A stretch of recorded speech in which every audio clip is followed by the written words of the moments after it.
அதாவது ஒரு சாமியாரு ஒருத்தன்ட்ட சொன்னான்.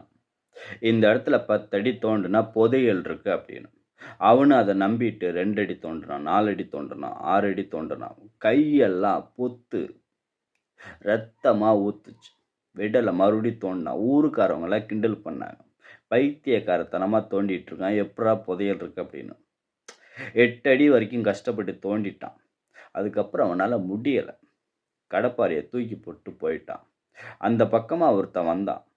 என்ன அவ்வளோ பெரிய குழி இருக்குன்னு அந்த ஊர் மக்கள்ட்ட கேட்டான்.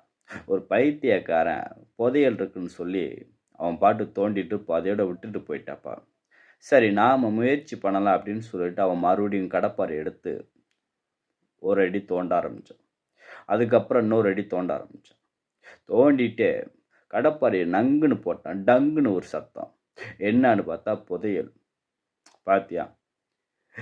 8 அடி தோண்டுனவனுக்கு 2 அடி தோண்டணும்னு தோணல பாத்தியா? முயற்சி அப்படித்தான். வெற்றி கிடைக்கிற வரைக்கும் முயற்சி பண்ணிக்கிட்டே இருக்கணும்.